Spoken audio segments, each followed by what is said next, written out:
If you've been dealing with ongoing digestive issues for a while and therefore you're uncertain about what foods you should be eating or should not be eating, or if you're just nervous to eat in general, then this video is for you.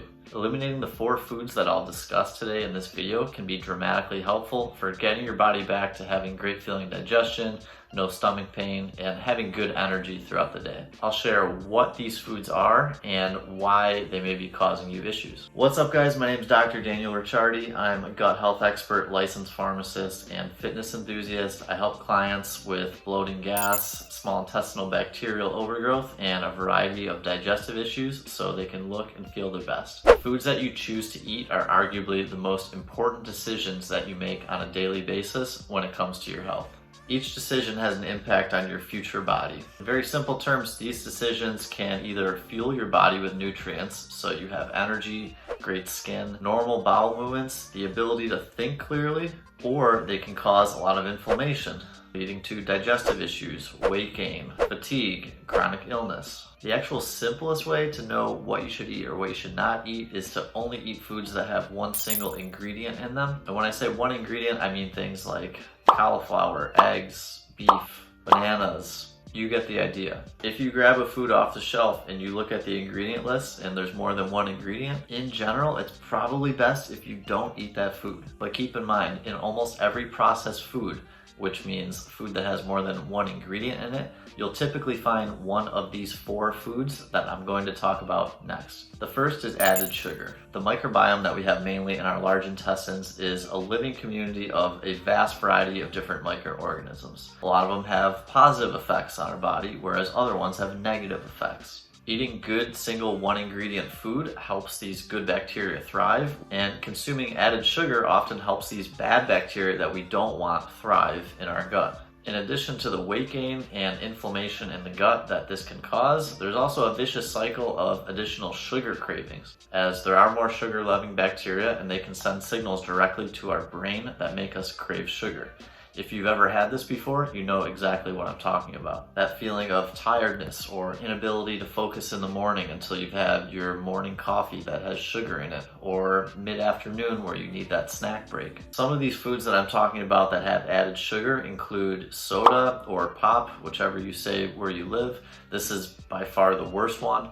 There's also sports drinks, which are loaded with sugar, and unless you're a professional athlete, you probably don't need to be consuming sports beverages, but also fruit juice, candy, condiments, desserts. They sort of sneakily find their way into a lot of things that we consume regularly. Added sugar also goes by many different aliases. So when you're looking at a food label, it won't just simply read sugar all the time. A lot of different names include dextrose, fructose, glucose, sucrose, turbinado sugar. Then there's some not as obvious names as well, such as corn syrup, cane sugar, agave nectar, maltodextrin. There's literally dozens of these. A quick, interesting Google search if you want is type in different names for sugars found on food labels, or something along those lines. As a final note, a moderate amount of whole fruit is not bad for you, and it should not be clumped into this categorization with added sugar. The second food is flour. White flour is worse, however, wheat flour is also bad. The key reason for this is these flours are known to contain gluten, which is a protein in a lot of foods that actually can cause leaky gut, and this can happen even if you don't have celiac disease. Flour can also cause a fast spike in blood glucose, similar to how added sugar would. If you consume these regularly in higher quantities, it does make you more likely to develop prediabetes or diabetes, where it's now estimated that over 50% of Americans actually have. This is outside the scope of the video, so I won't get too much more into the science of it, but having diabetes does make your gut health a lot worse. The third food is vegetable and seed oils. Now, we can agree that vegetables and seeds are healthy. Don't get it confused in this case though. Vegetable oil is far from being a vegetable, and seed oil is far from being a seed.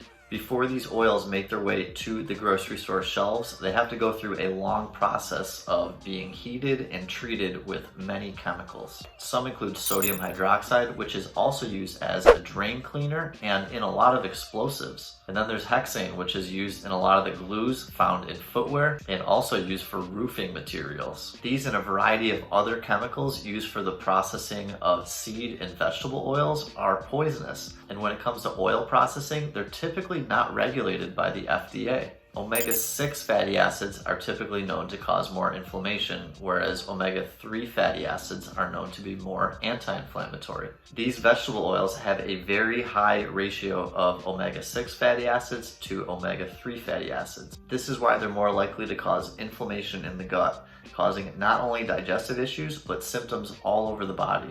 This graphic that you see here is courtesy of the book Fat Funeral, written by Daniel DeLumo.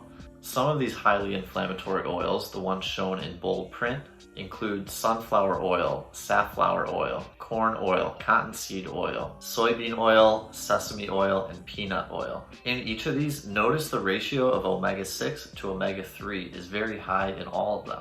As a final note on oils, these oils that I just mentioned have sneakily infiltrated the snack industry as well. I would bet you if you go to the grocery store and check out chips, nuts, or pick your favorite crunchy snack, there's probably one of these oils on the ingredient list. Even the ones that are claiming that they're healthy. The fourth and final food is processed meats. Cured meats typically always contain nitrates, which can be converted into a different substance called nitrosamines, which are actually one of the main cancer-causing ingredients in cigarettes. Processed meat also typically includes a variety of other chemicals and added ingredients. For example, if you look at chicken nuggets, this one typically will have different vegetable oils, added sugar, and added flour. So you get all four, all in one food. If you are currently working toward resolving a gut issue, I'd highly recommend you start with these 4 foods and you eliminate these 100% until your symptoms are resolved, or if you're having dramatic improvement in the symptoms. After you get a decent amount of improvement in your symptoms, it's not the worst thing in the world if you were to add something back in occasionally in these 4 food groups.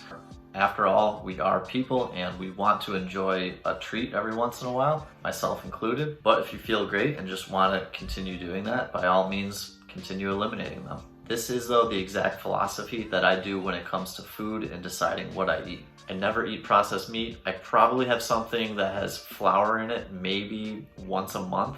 In terms of added sugar and vegetable oils, I do enjoy going out to eat once or twice a week and may have a cocktail as well. So in those cases, I'm intaking some added sugar and also some vegetable oil most likely, as most restaurants typically are going to be using vegetable oil in their cooking. I found this balance of eating clean about 80 to 90% of the time, but also enjoying myself eating out at restaurants the other 10 to 20% of the time. I found this to be not only enjoyable, but also sustainable, and I feel great almost all the time. If you're somebody that is having digestive issues and are unsure what you should or should not eat, or are just scared to eat in general, send me a message on my website at drdanielricciardi.com and schedule your free 30-minute consultation. If this video was helpful for you, please like it and subscribe to my channel. I post new videos every Monday at 6 p.m. Central Time. Thanks so much for tuning in, and